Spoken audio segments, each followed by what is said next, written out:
The Mind Buzz, now partnered with My Grito Industries.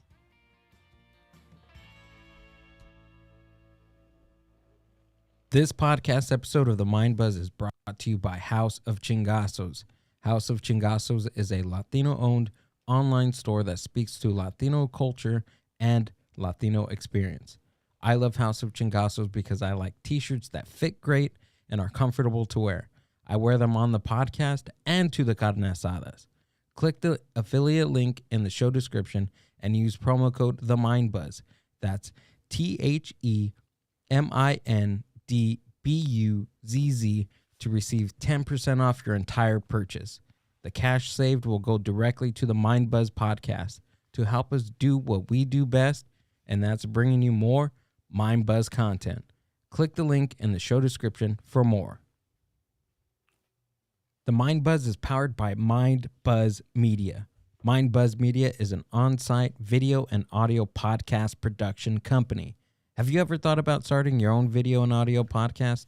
Or do you have an existing podcast that you want to take to the next level? Mind Buzz Media brings a professional podcast studio to you. Visit mindbuzz.org for more. May 4th, in the beautiful city of Santa Anita, California, is Michelada Rumble. The Mind Buzz and My Grito Industries will be out there under the media tent doing on-site interviews, and the Mind Buzz have been blessed with doing the judging of the Micheladas. May 4th, get your tickets down in the description. The Mind Buzz Podcast. Let's go.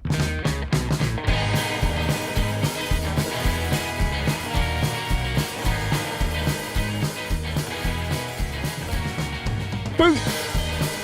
What is up, Mind Buzz universe? This is your host, Gil. Welcome to the Mind Buzz Podcast, official podcast of the My Grito Podcast Network. And your co-host behind this screen that you guys can't see is Amber. How are you? Hey, I'm good. I'm good this time. Yeah? Yeah. I've gone longer than 2 weeks without being sick. Good. So I feel great. I'm happy for you. I'm happy for myself. So what do we got going on in the world of the Mind Buzz and our little corner of the universe? The weekly open mic at Horchateria. Okay, which is going pretty well, if you don't say myself. Well, I kind of messed that up. I don't know. If I don't say so myself. I'm not very good with words, which is why I have a podcast. Which is why I try to do stand-up on a weekly basis. Speaking of which, if you love stand-up and if you want, can we pull that on the screen, please? Just this week, Saturday, April 27th, Santa Anita Park is Laughs and Lowriders. I've been booked for this event. Come check it out. It's only $5. Come on, guys, dude. You can, if you're in the city, if you're around the city of Santa Anita, come out and support. If you're oh, look at that beautiful bald man. Get that on the screen. I love the colors that they use. Check it out on the screen here. Lots of great comics. That dude, Johnny C. from the West Coast Pop Lock Podcast, also part of the My Grito Podcast Network. We will be making people laugh along with the car show. There's going to be food vendors, live horse racing, and merch vendors. Come out and support your low riders and your local comedians, ladies and gentlemen. Anything else? That's about it. We're taking a little break. What do you mean? In our life. Oh, yeah. We need it. There's a lot going on. We did. Last month was crazy. So Yeah. this month we're taking a little slow. We're gonna take it a little bit slow. We didn't book that many events for April. But you have your markets this week, right? Or this month? Yes. This Sunday we are having a pet pop-up at Horchateria as well. Which went pretty awesome too. Can you put that on the screen? I just want to look at it because the video was really cool. There was lots of pets. There was a lot of people. Yeah, go for it. Drink too much coffee.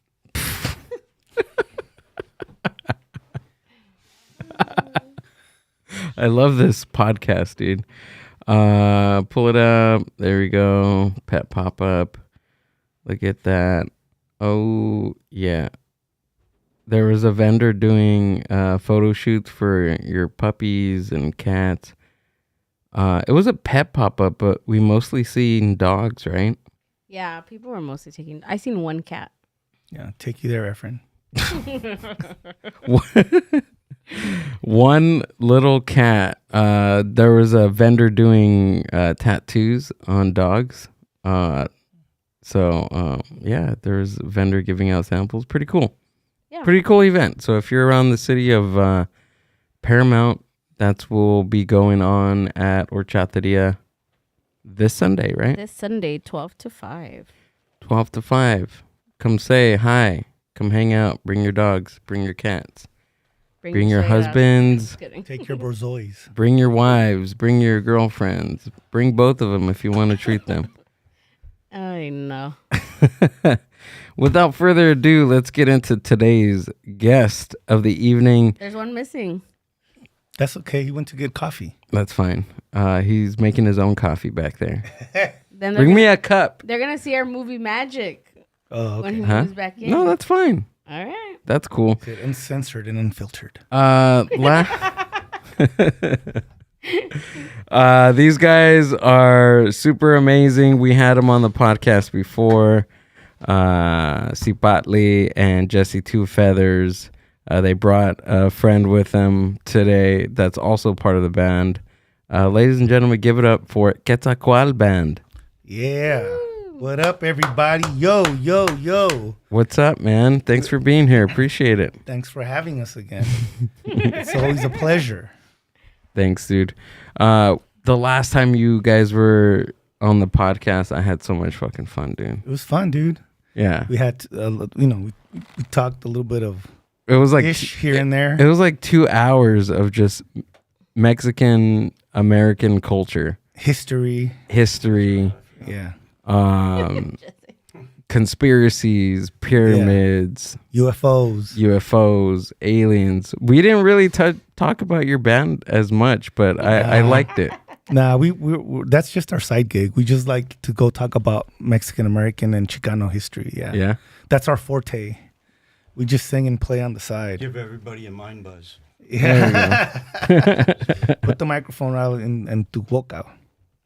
There you go. So people can hear you guys when you talk. You hear me? He's like, no. He's like, there's a voice. Oh, he can't hear me. Well, he can hear me. Sure, kid, sure. Yeah. I hear you, kid. Don't be scared, kid. There you go. Yeah. He's scared of big black things like that. Yeah. So how you guys been?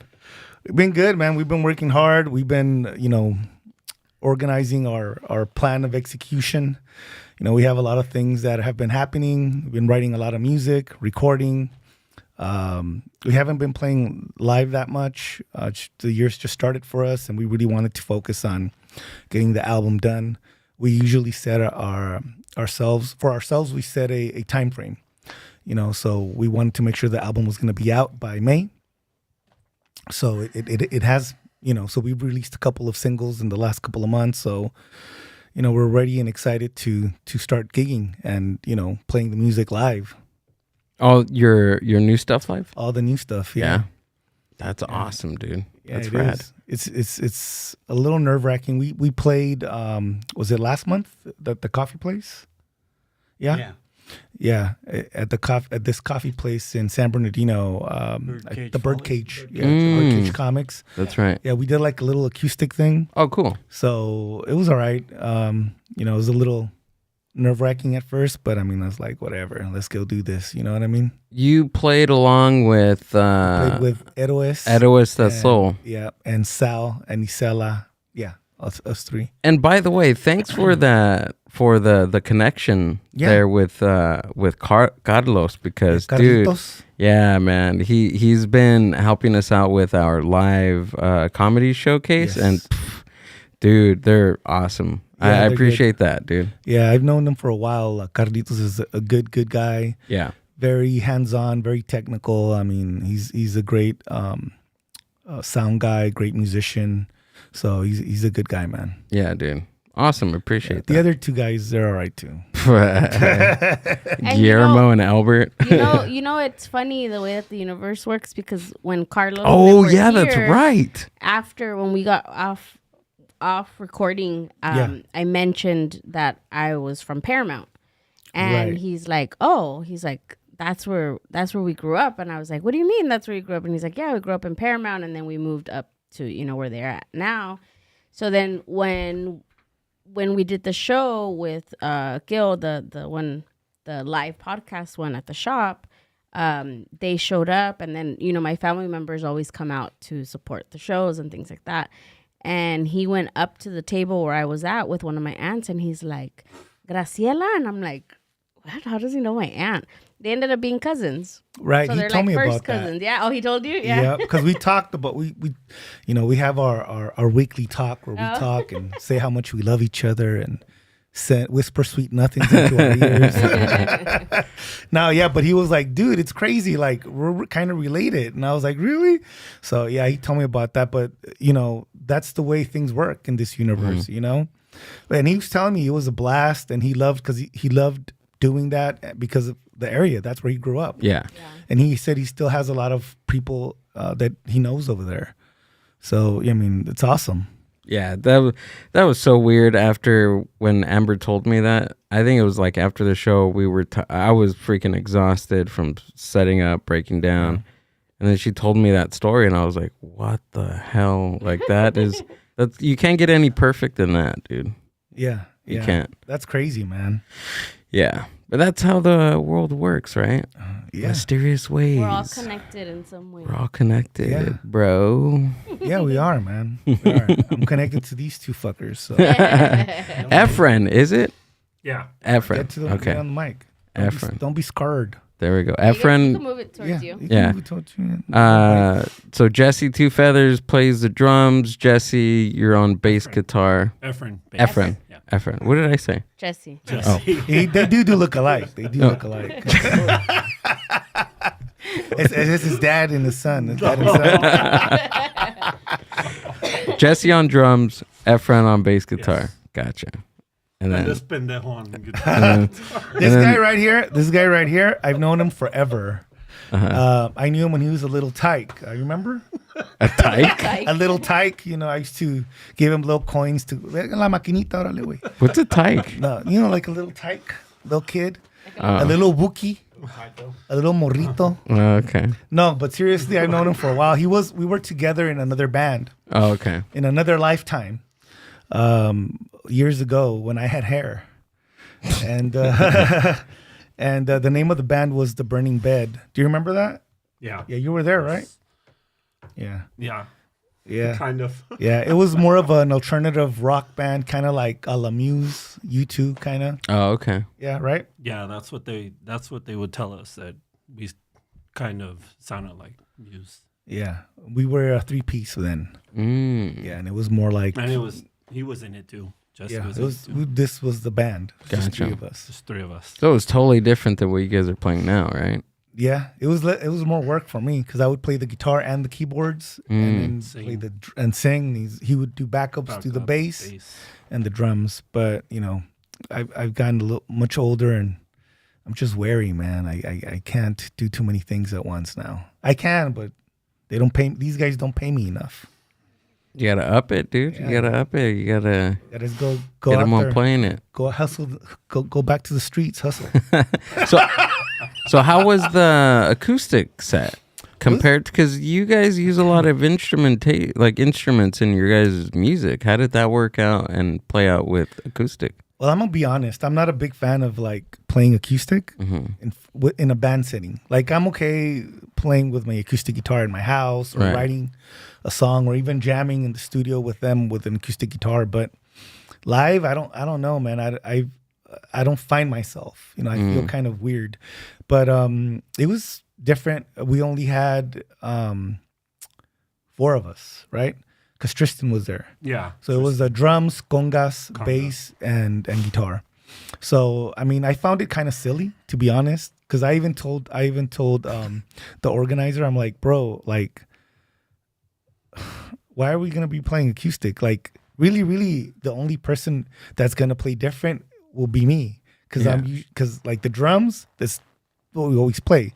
The bass, he just took his bass. It's plugged in. And then the congas. Anyways. It was plugged in? It's an electric it's plugged bass. in anyways, Yeah. but it was like a violin shaped bass, like Paul McCartney. Oh, okay. Yeah, okay, and then he okay. has. Oh yeah, that's right. You didn't take the Variax, huh?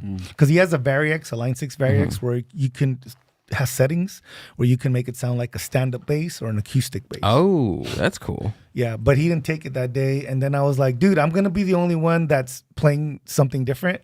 So when we went, I was just like, I took my electric guitar. So I only played one song on acoustic guitar. Actually, the first time that we did it, the first time that we did the acoustic show at the Oh yeah, that was in December. Yeah, I did Birdcage. play. I did use the Variax. Yeah, but we had a gig in December in Riverside at the Birdcage. Packing House. Oh, Packing House. Packing House Brewery, and that was an acoustic set too. And it was only 3 of us that day. It was Efren, me, and Tristan on congas, Yeah, and I was on acoustic for the whole set. But I was kind of like not buzzing feeling it, dude. No, I was buzzed, man. I was drinking, Really? and then Tristan was like, "Damn, you've been drinking before you even gonna go play?" Because I usually don't. And I was like, I don't give a fuck. So I don't. It's like, it's an acoustic it's set. an acoustic you know? set. Who gives a fuck? And then he was like, Tristan was like, "Yeah, but can't they really tell now when you mess up? Because it's acoustic. You don't have the electric." I was like, I don't give a fuck. Man. I don't give a fuck. So we went up there and I did it. I did our thing. I think it was one of our best performances, actually. We were on point. There we go. It was the alcohol that It had. was alcohol, dude. It hyped me up. It did, dude. And then, yeah, but then the other one at the Birdcage, Comics. that one, we did also take the keyboard. So it's not a real piano, so that's electric too. Oh. So I played that, and then I went to Yeah, acoustic. you can't haul a. So what's a grand piano? Yeah, right? so I Put that's it- why I told. I can just see you guys taking a huge grand piano out of Well, the van. I do have it, like I envision it. If that were to happen, Yeah. like like the olden days, like the Egyptian kings, Mm-hmm. like they would like carry the grand piano, the band, and I would be on top of the piano, eating grapes and stuff. Yeah. Yeah, that's what I would do. There you go. They would do all the work. That's what's in store for us, huh? It would feel like if you guys are in a band with like a guy that just sings, Oh, the one that just yeah. That man, like there's bands that have like the lead vocalist, but he doesn't play anything, right? So like when the show's done, yeah. he's just like, okay, bye guys, and everybody else is lugging their shit. They're like, hey just man, gets can you his give us a bag. hand? He's like, no, I gotta go. I see you just at gets his rehearsal. bag, puts the microphone in Yeah, there, he's bye. gone now. Yeah, he's like, hey man, what? I came, I did my job. I'm gonna take my instrument with me. It's a fucking mic and shit. Yeah. Yeah, so I'd be like that. But we had good fun at both events. But yeah, at the end of the day, I told that guy Sal from the other band. He's the one that organized it. I was like, I'm gonna take my electric, dude. Well, actually, I didn't tell him. I just showed up with the electric. But what was the purpose of doing acoustic? Well, because him and his band, they do acoustic. They're well, all acoustic. They're all acoustic, right? And then Edoesh ended up showing. Guillermo played the full drum set, and then Albert played the bass too, electric bass, and only Carlos was on the acoustic. So I was like, "Fuck that! I'm not gonna do that shit." So I took my electric guitar out and I just played it. Was that like the vibe? Was that the vibe he was going for? Well, when I talked to the organizer, he was like, "Yeah, dude, I think we should do an acoustic because it's kind of a small venue." But it really wasn't. It was small, but the way he was describing it, I felt like we were gonna be like it's really tight. Yeah. But it wasn't. It was a nice big room, and then I went, seen it. It was a pretty good sized room. Yeah, and then I went and I scoped out their Instagram.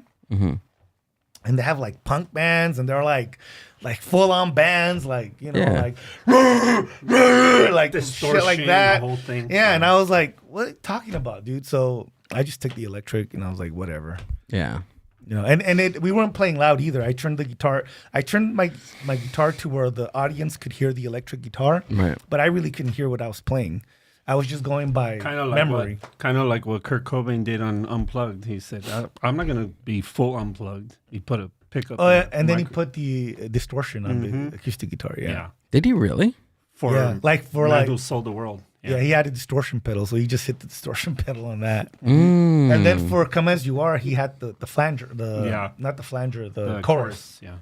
You know, for the longest time, I thought the man that sold the world was Nirvana song. Nirvana song. Did I tell you that? No, Did we? David Bowie. we didn't touch on that. No. No, it's a David Bowie song. Yeah. It was during the pandemic. I was heavily getting into Bowie after his documentary came out on Amazon. Yeah. And I was listening to that album, The Man Who Sold the World, and I was like, why is this so familiar? Sound familiar. So I listened to the unplugged version, and towards the end, I've never listened to the song from beginning all the way to the end. And you know what he says all the way at the end? What is it? That was a David Bowie. That was a David Bowie song. You're talking about the Nirvana session. Yeah, right. Yeah, that was a David. So you never heard the whole song all the way through? No. Dude, you've never watched the MTV Nirvana Unplugged? Not from beginning to the end. Not the whole concert? I just watched that video. Man, that's like historic, and like that's one of the really is. Kurt Cobain and Nirvana are one of my biggest influences. Yeah? and him too. Mine too. Like I actually picked up the guitar because of that. Because of that, Nirvana was coming out, and then there was this chick. There's always a girl, dude. There's always a girl involved. Of course. And she was like, I was just learning how to play, but I wasn't really full on into it. And as soon as I found out she was into Nirvana, I was like, oh shit, I'm gonna really learn how to play these songs. And then when we came back from summer break, I was already fucking long hair and playing guitar, and she was like, what the fuck? Bleach hair, everything flannel. Yeah, dude, I was The whole like that. bit, dude. Yep, I even had facial hair already, and I had a little bit of facial hair. Let it grow out, dude, little salt patch. Yeah. Yeah. Efren, you were saying that the weather really affects your mood, right? Yeah. Those bands in Seattle, I feel like their grungy, their down sound came from the weather. Right. Well, Seattle is the suicide capital of the U.S. Can you pull that up, Amber? I want to see like the percentage on that. Sure. Now we're getting into the Googling stuff, dude. I love UFOs. that's next, dude. That's next. The percentage of Seattle. Yeah, because of the weather. Yeah, it's always out gloomy. there. It is the highest suicide rate. Yeah. But the music that just came out of there in the 90s was so different than the punk rock coming out of LA at the time. Yeah, that and the big hair band stuff that was predominantly in the airwaves of mainstream. Yeah, rock that's stations. true. Rat, Poison, who else? I don't know. He likes all that stuff. What other big hair bands are there? The Guns N' Roses, LA Guns. Yeah. Yeah, I can't get into that, man. Rat, yeah. Yeah.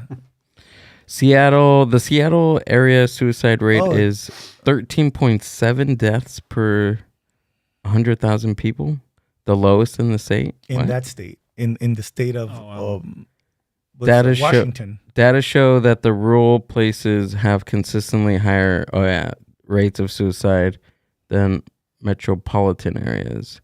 We see this in Washington and among the 50 states. You know what's kind of, I don't know if it's weird or not, but Jimi Hendrix is from Seattle. Yep. The same.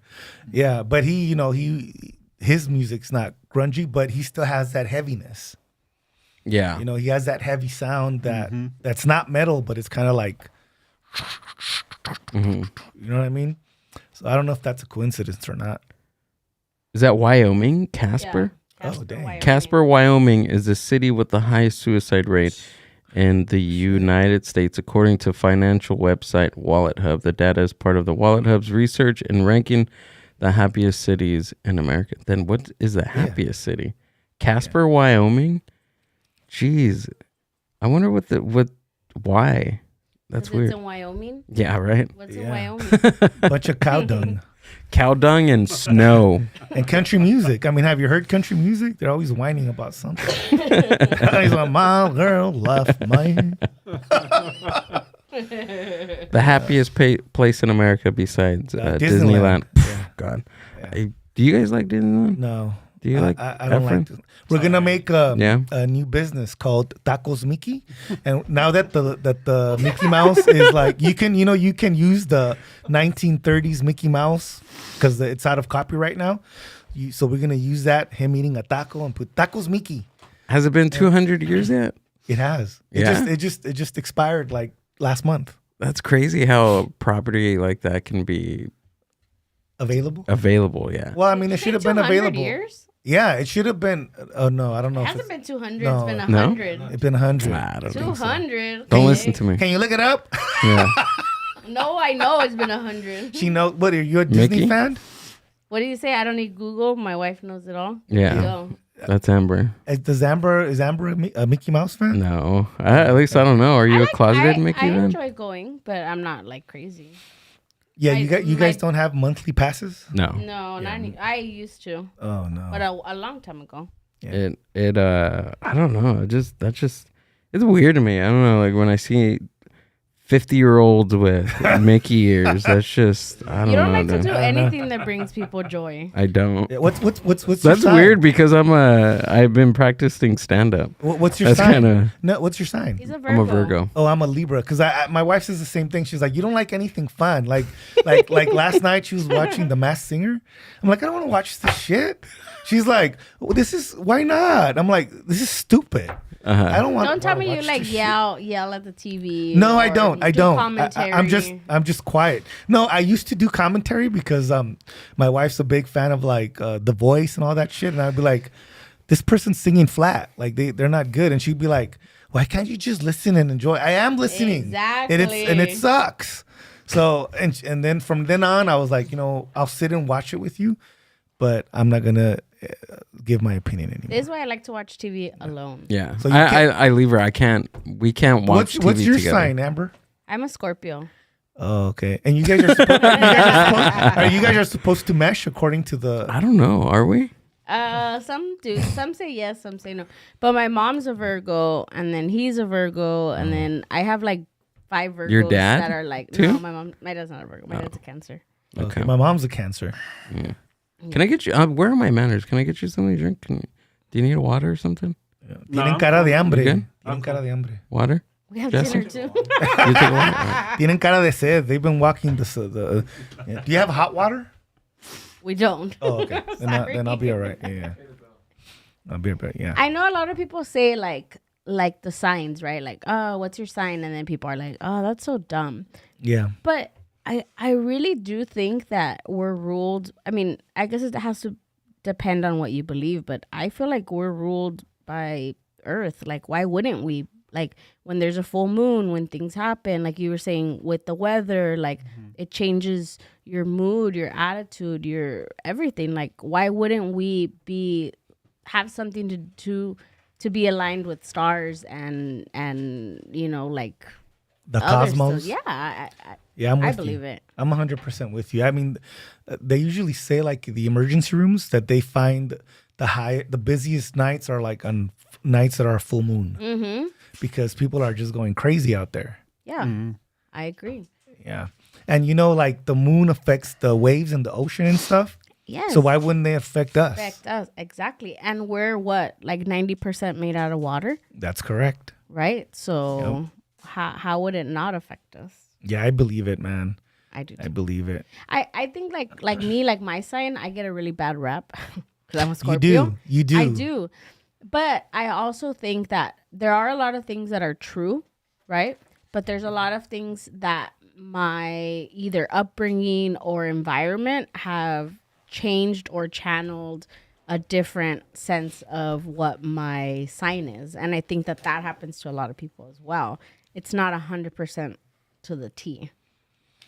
Right. It also, affects the day you're born, the month you're born, the year you're born. All of that stuff affects, Because people say like, oh, Scorpios, you're very vindictive. And I'm Yeah. nowhere near vindictive. Is she vindictive, Jaquil? No. No. Okay. like? Are you at all. vindictive? I don't He know. is. What is Yeah. what is He already- the definition? is. Define you saying- vindictive. by you saying that, I'm gonna say you are vindictive. What do you mean? Because you didn't say no. There's You're a like, I threshold, don't right? know. I don't know. He doesn't seek vengeance. Like he doesn't go and act on it, but he'll be like, I'll talk about it. He'll be like, oh, I hope that person falls. Or I know something he's like, I don't like that. I don't like that person. Yeah, I Why? hope- Yeah. Because on October 7th of this Yep. so and so year, they dissed me. Yeah. I hope they run out of gas on the freeway. Yeah, Nothing too crazy. That's his, and I'm I not. hope they move Yeah. on to Seattle and commit suicide. Yeah. Right. I hope they have a couple of drinks and drive home, that type. Take a left on the freeway. Yeah. Yeah, stuff like that. But no, I wouldn't say I'm vindictive. It just depends, dude, because Are you get hurt easy? Are you someone that's a softie inside? You don't show it, but if somebody does something, even if they don't know they're doing it, and you feel kind of like, oh, I didn't like that, you get all in your feelings. for a second, and then I reevaluate. Like not for a second. I guess I do feel it, but I think about it at least, right? Right. Because I'm a lot like you, Gil. Yeah. And your wife is a lot like, well, your girls are a lot like my girl. Uh-huh. Because I'll be like that too sometimes. And my wife's like, calm down, relax. Because I'm like, I start thinking logically. I'm like, okay, yeah, I'm just being a little whiny baby, But, But I think men are deep down inside. Men, you guys are like that. well, it's true. You know what I've heard, and actually science has proved it, that men are the weaker sex. Really? I yeah. agree. In when I say the weaker sex, I agree. I know, 'cause she's a woman. She's like, yeah, not you guys are physically. weak. Not physically. Not physically. Yeah, no. Like But- we wouldn't be but able emotionally. to bear, we wouldn't be able to bear children. Well, no, That's for not sure. even that. Yeah, but that's not even what I'm talking about. Like, I watched this documentary like 15 years ago on PBS, and they had an experiment where they put like, what do they think they were, like 6-month-old babies? They put boys and girls, and they put the boys with the mom for 5 minutes straight, and then they would remove the mom for 10 minutes, and the little boys would start like crying uncontrollably. And when they did the test on the little girls, on the 6-month-old girls, they would be like, just look around, but they wouldn't even start crying. And that means something Yeah. in the long run, because when you're born, you're not being taught anything really. By 6 months, you don't really know how society works, how society runs, or what is expected of you as a boy or a girl, whatever, or what your parents or your family expect, whatever. You're just a baby. But that connection is so intense for the boy. That's why in the older, that's why in our old tribes, here in the Americas, in Europe, and in Africa, and in Asia, they would take away the boy from the mother at a certain age, remove them from the mother, and have this child go through a rite of passage that didn't involve the closeness of the mother, because the child would not grow as a man with the protection of the mother. Because with little girls, even in those days where how it was, little girls would just grow and mimic and see what the mom's doing, and just, this is the way it is, but the little boy, he stayed with the mom for a while, and they wouldn't know what the dad's doing, hunting, how the dad is, how the camaraderie, or how they get along with other men and stuff like that. So they needed to be pulled from there, and sometimes that pull was like a tear, because the boy's so used to the mom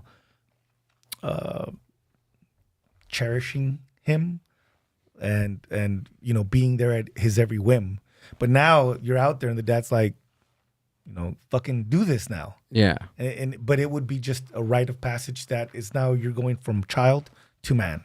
We don't have that anymore. Yeah, that's true. And Well- I also think like men, you guys act off of more of emotion. And a lot of times we say like, oh, men don't cry, or oh, men are, emotionless. But I think that men are more emotional than women, and it's that suppression of emotions that drive people to do, I guess crazier stuff. I don't know. Look at Efren's face right now. No. He's going through He's something like- right now. He's like, what? He's What are you like, talking about? put the little violin. He's thinking about it. He's like, no me quieren. Cue the sad piano song. Yeah. He had that look. We were making him relive memories. It's interesting though. It's interesting in society and the way like biologically, biologically men are stronger than women. But I agree with you. I think mentally we are stronger, and where it derives from, I don't know. But Well, I think it comes from survival, right? yeah, I mean, if we really think about it, mankind, we really haven't spent a lot of time out of the swamps. We really haven't. I mean, if you look at the amount of time, like, for example, the dinosaurs lived and ruled the earth, and you look at the time that we've ruled the earth, Yeah, it's a little speck. It's small. It's nothing. Yeah. So we still have our reptilian brain with us. That's why people do commit crimes, commit rape, commit killings, last time, because we're still attached to that reptilian brain, and sometimes we do go on instinct. Humans just do what they do on instinct, like an animal, But that's something that women carry. That's part of their nurture and their strength to take care of their children. If back in the old days, if the man died, he died because he broke a leg, he got killed, a saber-toothed tiger ate him, and the mom was left with the kids, you had to step it up. You know what I mean? So to me, that makes sense. Yeah. What would be the equivalent to now? Like there's nothing equivalent to that, right? Besides like education in school. I mean, You mean a rite of passage? yeah.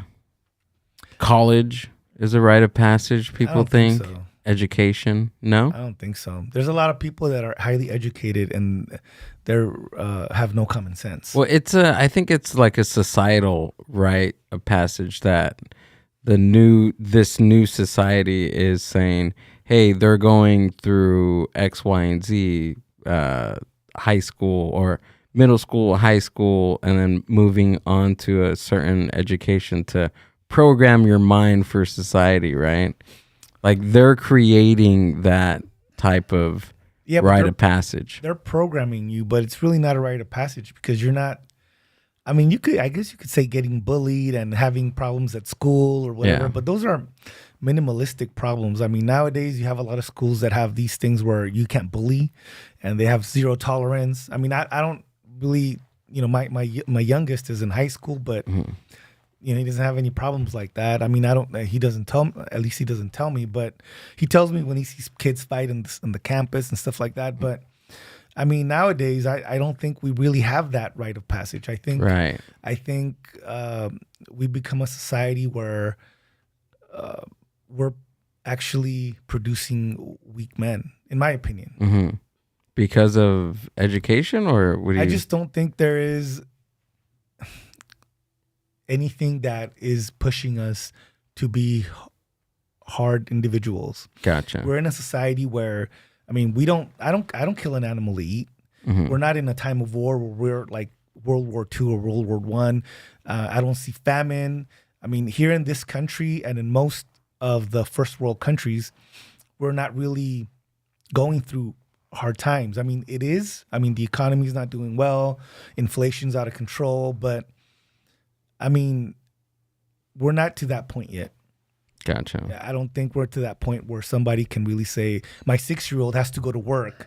And, this isn't the 1920s where that was happening. Yeah. Those kids, if you've ever seen a picture of little kids working from the 20s, and they don't even look like little kids. Pull those man. up, dude. Their They eyes, don't, their dude. eyes look like. They do not. They look like little people, dude. Can Yeah. you pull it up? I want to see the pictures of children from the working days.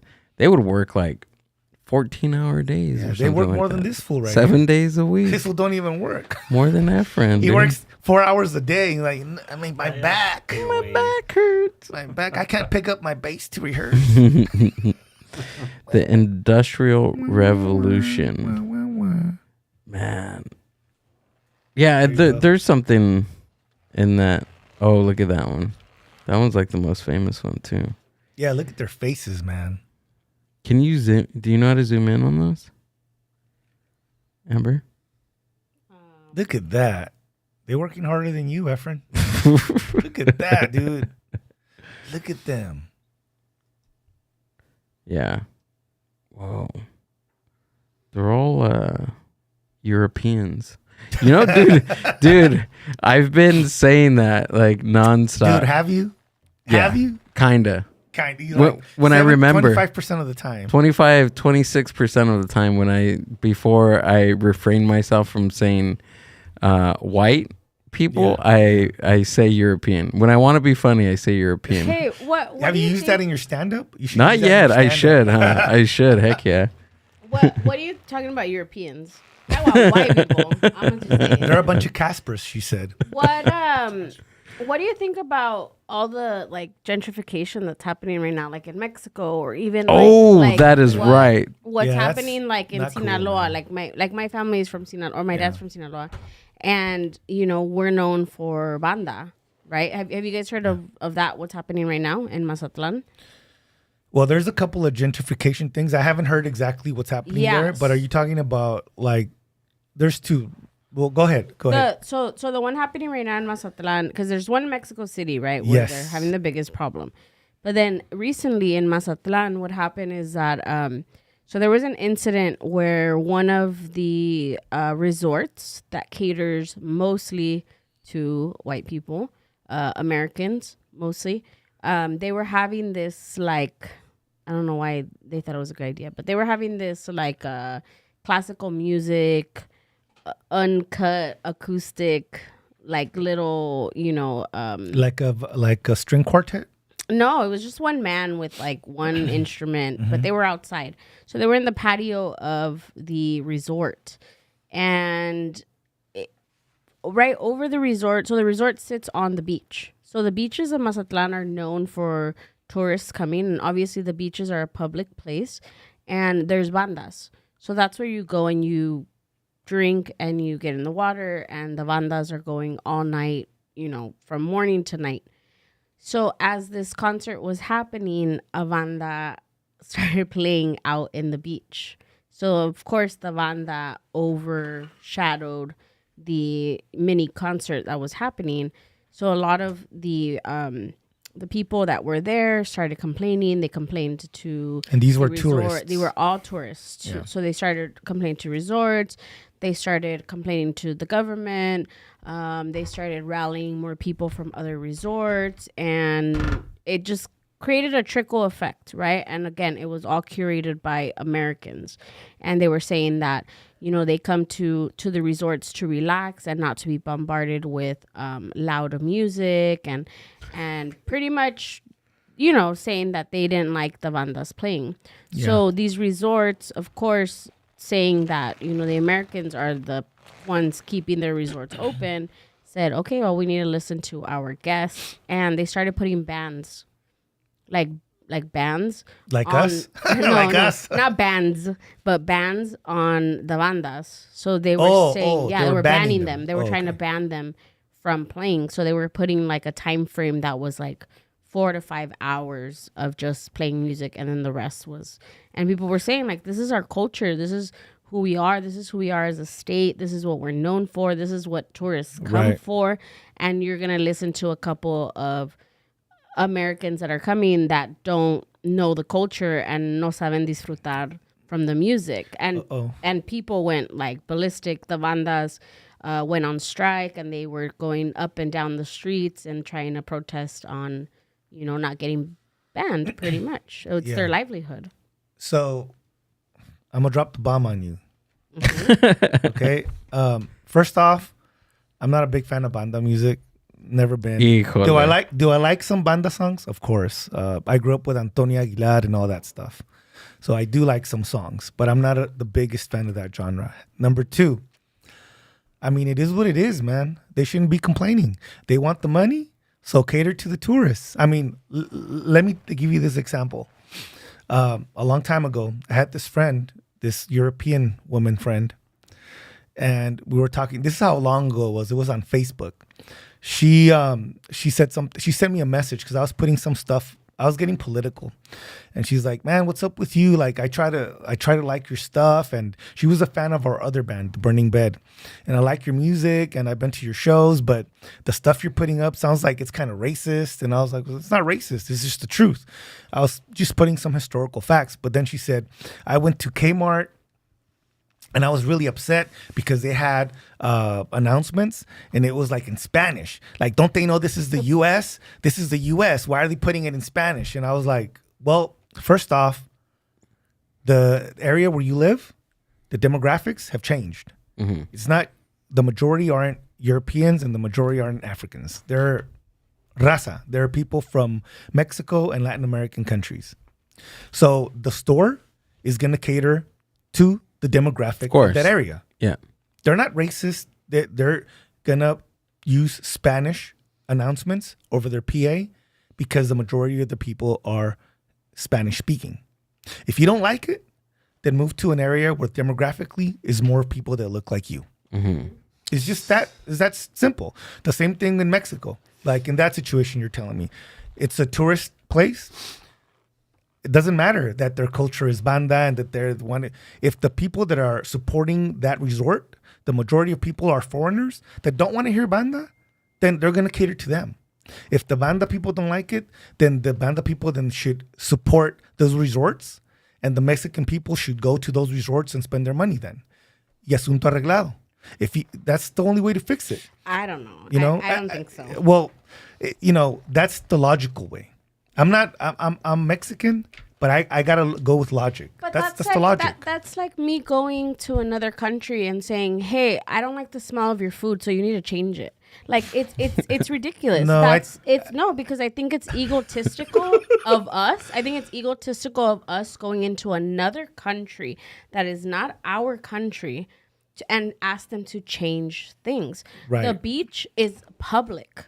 It's not part of the resort. It's a public area. It belongs to everyone that lives there. I understand. The people and everything. So if the resorts can find a different solution, then that's on them. Are you going on this logically, or are you upset because these are your people and you feel like your people are getting No, because I think it's logically, because I'm tired of people having to change things because white people can't appreciate a culture or can't come and be respectful to a culture. Who cares about money? Okay, but what are you doing? You're going to erase music. You're going to erase a culture for what? For white people because they're paying? Yeah, That's not fair. I think the culture is not going to get erased. I mean, if I go to Watts, I'm going to find a lot of stores and a lot of things that cater to African American people.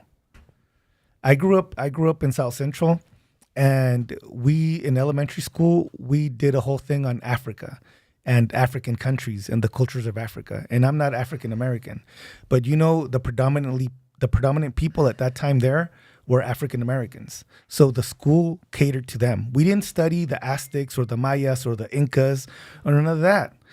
Why? Because we were the minority. That's the way it works usually. The majority is going to set the precedence of what's going to happen. Exactly. And the white people in Mexico are the minority, not the majority. Well, you know, like I said, here in this country, whether we agree or disagree on how this country became the United States, it's a country on its own right. They have borders. There's a lot of immigrants that come in from Mexico and other Latin American countries, and they're doing things the way they do things in their country. Sometimes it's fine, and sometimes it's not right. Because they're not abiding by the laws here. I agree. But we're not talking about the U.S. We're talking about being in Mexico. But it's the same thing, though. It's like the people that say, for example, they shouldn't, you know, I know a lot of people that are like, well, you know, this is our land. They shouldn't tell us to go back. Blah, blah. And to an extent, they're right. To an extent. But this is the fallacy right here. When the Guatemalans and the Salvadorians cross into Mexico, and a number of Mexicans, not all, but a number of Mexicans discriminate them, call immigration on them, and they get deported. It's the same thing.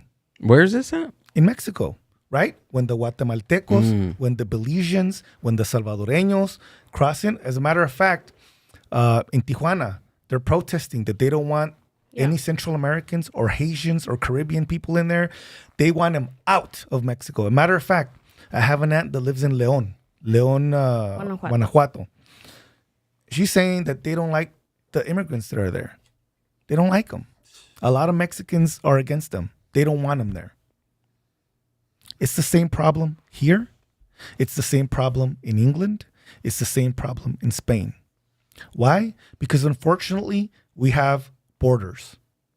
Unfortunately, most of the civilized world has conformed to the way of the European mindset that we need borders. Okay? Mexico does it. Peru does it. Ecuador does it. Even the most native-looking countries like Ecuador and Peru, their rules are set by European standards. Right. Just like in Africa. So if you're in Africa and you go from Zaire to Niger and you're there illegally, you're not born there, they're going to deport you. It doesn't matter that you look like them. Now, I know your situation. You're saying, well, it doesn't matter because but they're catering to the tourists. The Mexicans are not the tourists that are spending the most money there. So they're going to cater to them. Now, they can change the law. It's in their right. If the governor of that area, if the gobernador or whatever, and they set laws in place, they can do it. It's their own country. You're right. But if they don't want to do it for money, then that's their decision too. No, I'm not going against what is law. I'm saying, is it right or is it not ethically? Because even looking at Mexico City, what's happening? They're saying that because of gentrification, the salsas, something so little, so minute that we wouldn't even think, salsas are becoming less spicy because there's more Americans, more white people out in those areas that are complaining that the salsa is so spicy. And now all these taqueros are changing recipes and making salsa less spicy to cater to what? A minority group that's there. And that's what I'm saying. It's not whether I get what you're saying. I get what you're saying, that the tourist people are who are paying that area. But what I'm saying is that I don't think it's correct. I don't think that it's okay for someone to go and not understand, not appreciate, not anything, and start demanding change the way that they are. Is what this is where I'm. But that's how change happens, isn't it? For example, right here in this country, my parents are like, quiero una torta. You know what I mean? Mm-hmm. They'll get a hamburger and they'll tell the people at Carl's Jr., you guys put jalapenos on it? Because they're Mexican. And they're going to ask for that and they're going to do it because they're paying for it. Right? So if the gringo or the African American or the Asian that are in Mexico are like, I don't want the salsa too spicy, and the majority of the people that are buying tacos from that taco stand because it's been gentrified are people that are not native born Mexicans, then they're gonna cater to that demographic. It's just economics. It's economics, but what I'm saying is it's not okay. But why that's your opinion. Yeah, and everybody that's there that are having issues. Right. This is circulating throughout everything. Mexico City right now, even its own president is trying to put their foot down with gentrification, with everything that's writing people out of their own cities. Our people can't afford anymore to live in their own cities and places that they grew up, that generations and generations grew up. What's happening? They're getting displaced out of their home. And that's going to continue to happen. Nothing's going to change. It's happening here. It happened in downtown LA. Yeah. And it's going to, excuse me, the only way things are going to change is if people actually all unite and boycott something. That's the only way it's going to happen. Will it happen? Sure, it's happened before in history, but it doesn't happen often. Yeah. It doesn't happen often. For example, here, I mean, there's people that are earning minimum wage or whatever now at McDonald's, $20 an hour, but they only get 25 hours or 30 hours a week. That's not going to change. Now we've seen that the prices of the burgers went up. I mean, don't even get me started on that, dude. It's economics. It's don't economics. Even like the people get are me like started on the people that. are like, yes, I got a raise, but let's think about it logically. You got a raise, but and it's another controversial thing I'm gonna say. You're 45 and you're working at McDonald's. True. I'm not putting them down at all. I'm just stating facts. You're 45 and you're working at McDonald's. You got pregnant, and I'm just making up a person. Okay, I'm making up a person. I'm just making it up. Okay. You got with your dude, high school sweethearts. You got her pregnant when she was 17. One of you, let's say, graduated high school. The other one dropped out. You've been working in factories. You've been in and out. You haven't done anything else. You've been living with your parents or whatever. And now you're struggled all your life. You're still struggling. Now you're working at McDonald's. Your wife's working at another place, maybe a factory. They're paying her a little bit more than you, but you're still struggling because you're paying rent and you have 3 kids and you have 3 bedrooms, 2 restrooms, and you're paying almost $3,000 and you can't afford it. I mean, you've made mistakes. You made decisions. All these things are decision based. Nobody told you to get your sweetheart pregnant at 16. Nobody told you to do that. Right. You did it on your own. Right? Now, that's another thing. I think we've become a society where we don't want to have people take responsibility for their actions. We don't. People don't want to take responsibility, and they want the easy way out. And unfortunately, we see that in our society. We see people that can't afford rent, they're living out of their car. Some of these people are not drug addicts. Some of these people made the best decisions that they thought they were making. Some of them have a big backlog of student loans that they still have to pay. In the apartments or wherever they're trying to get to live is too expensive. They're working at Amazon and they're working at McDonald's and they're trying to make ends meet, and it's too hard. It's hard. Some of these people thought they were making the best choice. Some of these people don't have kids, but the fact of the matter is everything is going up and the wages are not matching inflation. And there's people that, to compound, have made wrong decisions or bad choices. And now they're complaining that, hey, I'm 45 and I'm only making $18 an hour at McDonald's, and they only give me 30 hours a week, and I have to buy clothes for the kids and put gas in the car and do all this, and they're in dire straits. Yeah. I mean, what can I do? What can we do? So when we're supposed to change everything to make it easy for you, I mean, it just can't work that way. We need to look at things realistically and logically and find solutions that make sense. And all of these solutions are not going to be a happy ending for everybody. Right. It's just not. It's impossible. Even now, right? If for example, if I'm in the car with my wife and we're doing a long distance travel, we're going to Vegas, she might want to listen to Michael Jackson for 2 CDs. It's not my cup of tea, but I'm going to be like, okay, I'll listen to it. But then after that, I'm going to put Nirvana on, and we're going to, right? You can't be 100% happy all the time. And the decisions that are going to be handed down are not going to make you happy 100% of the time. That's unrealistic. Yeah, you're not going to make anybody happy all the time. Like everybody happy. When there's a decision in Congress or a decision with wages, somebody's going to have to suffer for any of those decisions. Right. And that's not even counting, like I said, the bad decisions that are being made. Right. You know, if you have 6 kids and you're a single mom and you have 6 different baby daddies, who told you to open your legs to 6 different dudes? Right. That was your choice. You didn't get raped. And now you're mad because CalFresh, the food stamps aren't enough. You're mad because, you know, the Medi-Cal isn't covering for dentists for all your kids. You're upset. I mean, that's your bad. Yeah. I guess it just boils down to choices, right? Where you're talking about choices and just the like, where do choices derive from? Like because you see most of those problems here in the United States versus Japan versus China versus other countries. That's what you think. That have a better. But that's what you think. We don't live in China. We don't live in Japan. We don't see the news there every day. True. So we don't know. We can only assume, right? And the same thing here, right? Like, we're going to have the Olympics in LA soon, right? Sure. Right. So I saw on the news that the mayor, She's saying, well, we're going to move the homeless people for the longevity of the Olympics here, and we're going to seal them off. Mm-hmm. And then when the Olympics are over, we're going to let them back in.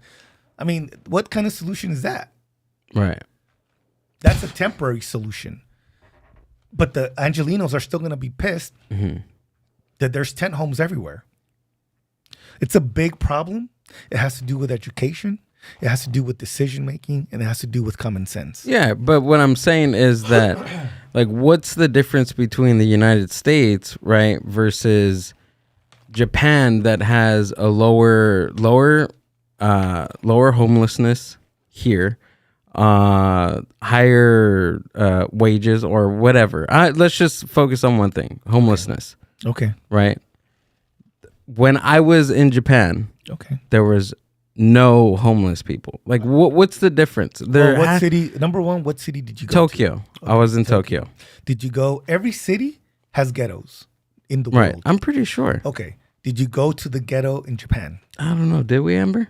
I don't know. Yeah. Right. Usually, none of it looked ghetto.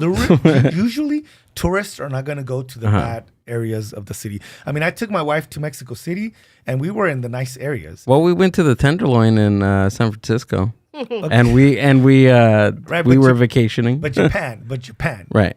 I'm sure they're not going to tell you, oh yeah, go over there, where the people that aren't doing so well are.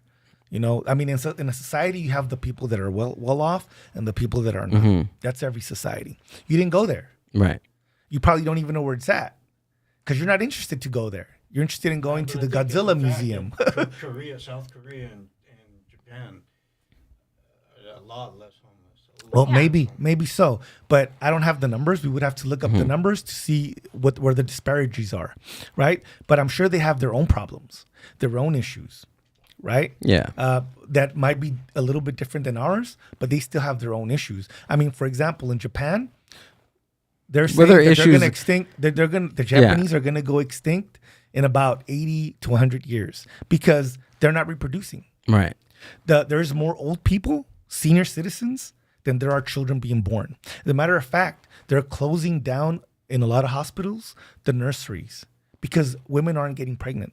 And the young men don't want to get women pregnant and don't want to get married. As a matter of fact, I watched a documentary about 3 months ago on that. Japan's population is plummeting. The same thing with Russia. That's another problem they're having. Even Putin came out and said that they're going to give them money to reproduce because they're not doing it. Why would they want to reproduce anyways? Because if you don't reproduce, who's going to work? Right. That's true. I mean, the reason that they want them to that they're not reproducing is because it's expensive. Japan's expensive with the wages they're earning there. I mean, how much is 1 yen to $1? What was it like? Do you remember, Amber? It was like half. Like Okay, and how long ago was 50. this? We went a little over a year ago. Okay, because they deal with big numbers, right? Like 2,000 yen. Yeah. Right. That's like Mexico. It's like inflation is bad. So the wages that they're earning is not. A lot of the men were saying it's not feasible to get our own home, to get our own car, to have our children, to pay for school, to pay for their school clothes. It's not. So why even get married? There's no incentive for what's going to happen is our wife's going to get upset because I'm not making enough money. We're going to get divorced. I'm going to end up in a broken, our family's going to be broken and our kids are going to suffer. So why even do that? A lot of them have digital girlfriends. Yeah. And that's what they're happy with because they don't have to deal with it. Yeah. Or they go to those cafes where it's like you can just talk to a woman, hug her. Yeah. Those are nice. It's not even You can like go to sex. a cat cafe too. Cat cafe. Yeah, and pet the kitties. No, I see I like that those. too. There was a lot of emotional things that were there to help people. I mean, to be honest, I would love the world to have no borders. I would love everybody in the world to get along, see each other for who they are and what they are. But unfortunately, we don't live in that world. Unfortunately, we live in a world full of made-up differences. What do you mean made up differences? You know, cultures. Culture is one of the most beautiful thing on this planet, but it's also one of the worst things that we have, because the biggest thing that divides us is culture. Right. Culturally, that's what That's divides true. us. Like you have, a Mexican person from Mexico City has different tastes in music, food, customs, drinks than somebody from Chihuahua, and they're in the same country. Mm-hmm. I mean, we see it here, right? I don't know if you've heard how many times you've heard that this country's divided. In this country, and it's one big country. But if you go to the south, they think differently than we do. If you go to the east coast, they think differently. If you go north, so culture is a two-edged sword. How do we get rid of it? We can't. Why not? It's what's made us survive. It's what's made humanity survive. You can't get rid of it. The only way that we can make it better is to go with an open mind. Mm-hmm. And accept people for who they are and learn from them, and them also be open to learning from you, learning your foods. Wouldn't it be better if there was like a universal culture? Yeah, but we're we're very far away from that. That's what I'm saying. Like in the next millennia, there's no culture, there's no borders, there's no monetary system. There's no. There is no borders for first world countries. Like Canadians can cross over, and they don't have a problem. But if you're brown or black, to go to Canada? No, to go to Canada or the U.S. I mean, Canada did say that they were going to open their borders to Mexican citizens, but man, to get a visa for Mexico, if you are somebody who's not economically set up, you're not going to get a visa, man. Are they banning like visas for people going into Mexico, Amber, or something like that? Not banning them. That he said that he was gonna the way that the It was a president? Yeah. Oh. The way that the U.S. works with visas, so like Mexicans need a visa to come to the U.S. That they were looking into creating the same system for Americans going into Mexico. Mm. Yeah, that just sounds like the Mexican government salty right there. Yeah. The reason why they do that, right? The reason that first world countries demand that certain countries provide a visa when they go there. You know what the reason is? Why? Economics. Yeah.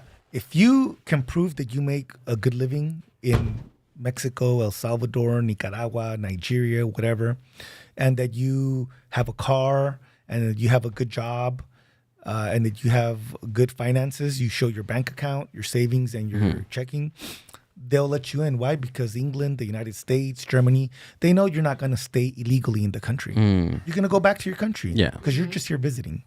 But really, like, if I'm going to Nigeria or I'm going to Mexico and they're going to ask me for a visa, bro, I don't want to stay here. I really don't. There's nothing. I like going there, and I'm proud of my culture. Yeah. That's one thing I've gotten in problems with. Well, not problems, but differences with other people that when we talk about this. I'm proud of my culture. I'm proud of my Mexica descendants, my native culture. But I'm not proud of being Mexican per se. Why would I be proud of being Mexican? What has Mexico done? Especially to their own people. Mm-hmm. They've mistreated their native population. They have killed dozens of protesters. They've allowed narcotráfico to go rampant. The government has sold out. The local governments have sold out. What is there to be proud of? What is there to be proud of? The music? Yeah, I love the music. The people, like the regular Mexicans, you go, they're very amicable. They show you around. They're good people. But there's a lot of corruption. And there's a lot of racism in that country within their own people. So what is there to be proud of? I don't understand. What? When you're waving the Mexican flag, what are you proud of? Mm-hmm. And a lot of people don't even know what the three colors on the flag stand for or what the eagle and the cactus stand for either. What do they stand for? Well, the red stands for the blood. The white stands for the Catholicism. I forgot what the green stands for. I think the independence. I don't know. I don't know if you could look it up, Amber. I don't know. But the eagle and the cactus, that's Tenochtitlan.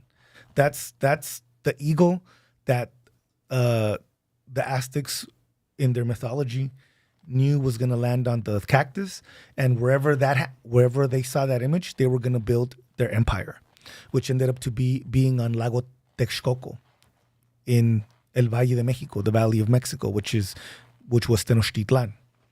But that's how I think. Now, I also think, for example, here in this country, when they say "Make America Great Again," I don't think America's ever been great either. We've had a lot of issues for a long time. So I think as citizens of the world and citizens of this planet, right, we need to look at things how they really are. And sometimes I think there are people that get blinded by their pride, by their following the blind, like, oh, I'm proud to be this and I'm proud to be an American. Yeah, but let's look at American history. Okay? What is there to be proud of? What have we done? We dropped 2 bombs on Japan, World War II, killed millions of people. We took over Hawaii by force. We took Mexico by force. I mean, we've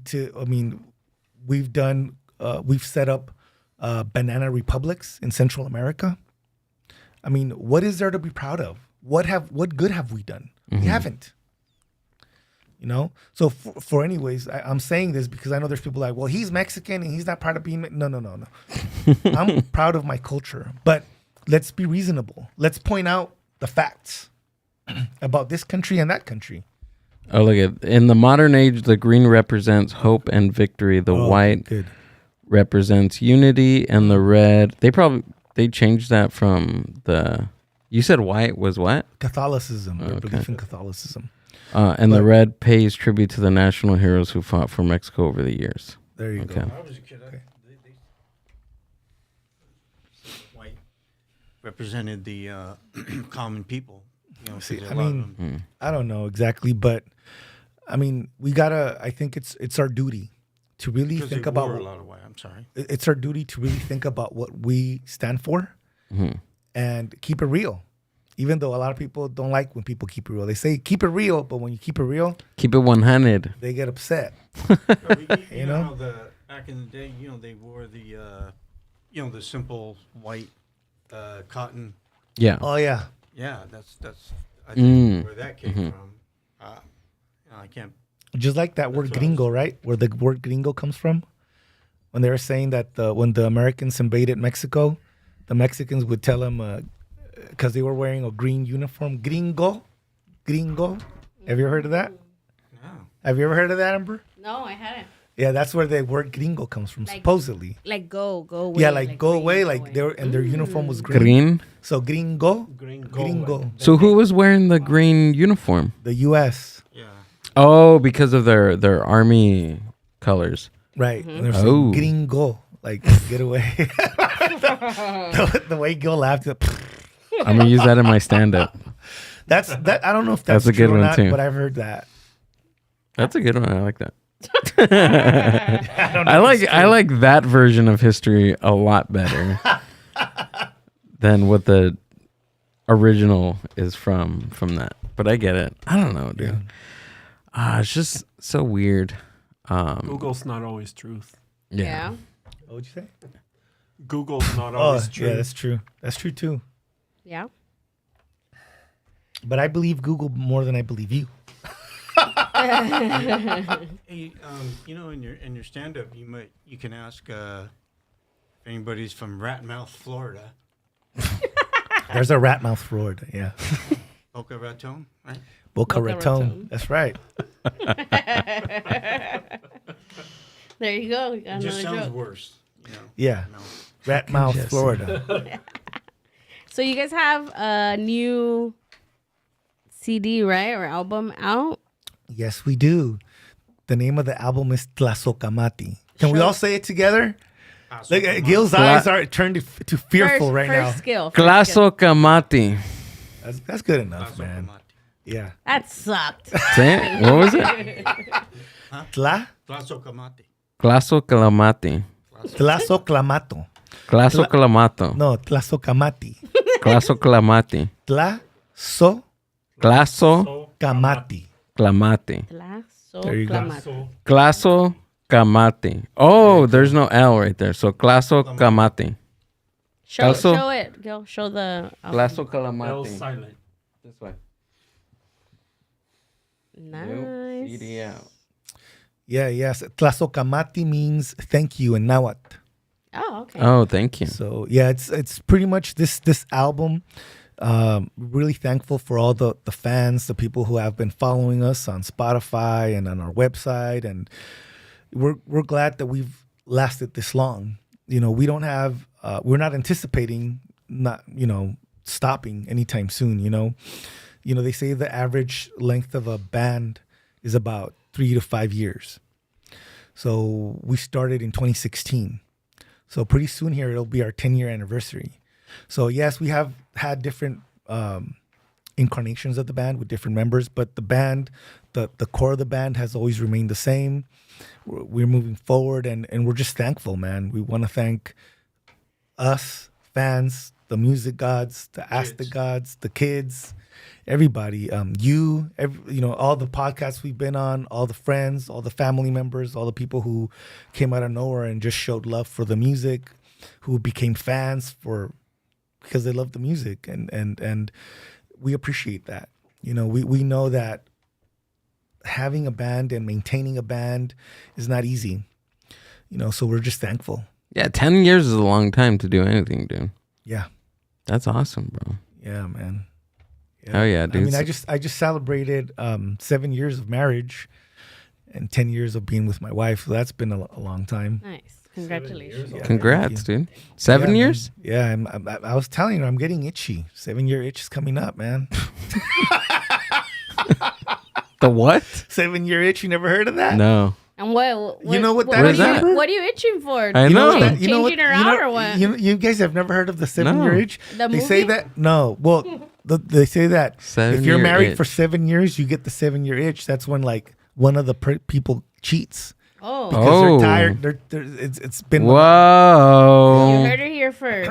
Just yeah. kidding. You never heard of that? No. No. Yep. What the hell? That's a thing? Don't even That's be the thing. getting any Ideas. ideas. Look it up. We're not married yet. Look it I'm up. not gonna look shit up. 7-year itch. She said, "I ain't looking shit up." Let's keep going. So how did this? We're not putting that bad juju in. 7-year itch. He's gonna look it up when he's in the restroom on the toilet. He's gonna look it up if you don't look it up. Yeah, it's Siri, the- what's 7-year itch? He's gonna be getting the poop itch. The poop itch. The what? The 7-year poop itch. Oh.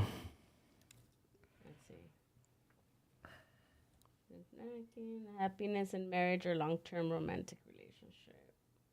Oh yeah, so it does have to do with. A married Oh, person yeah. who has a 7-year itch is feeling unhappy with their marriage after 7 years and is considering having a sexual relationship with another person. 7-year itch. I had no idea that's what it meant. I've heard that term, but I didn't. You know, half of all marriages end in divorce, and within that context, most marriages last between 5 to 7 years. Yep, and 75% of all marriages, the divorce is initiated by the woman. Ooh. All right. Yep, That's why they're smarter than men. they're like, "Get me the hell out of here." They know when they have a threshold and they know when to throw in the towel. Throw in the towel. Heck yeah, dude. Yeah, but man. you guys are not going to divorce, right? You guys are going to keep going. When are you going to celebrate your 10-year anniversary? It's gonna be 2026 for the band, 2026. so we're a couple of years away. You guys planning anything for that? Well, we plan on releasing. The goal for us is to release an album a year, and on top of that, maybe 3 to 4 singles that are not included on the album. Like That'd I be said, cool. we're already working on a single, and hopefully we'll release it this summer. We just got to get it down pat how we want it. So yeah, man, it would be great. I mean, we have the studio. We just need to find the time to get together, rehearse all the songs, get them done. But this album also, we're really proud. The majority of the songs, if not all, just have a positive message of not giving up, overcoming obstacles. Like one of the songs here is called Somos Más, We Are More. And it's all about just, surviving, not letting the challenges in life bring you down. Get up, dust yourself off, move forward. So you lost a job, so you got divorced, so your car got a flat, whatever. Like, I'm a true believer that when one door closes, another one opens. I've just always had that mindset that there's no reason for you to give up. We if you're here, you're a survivor already. There's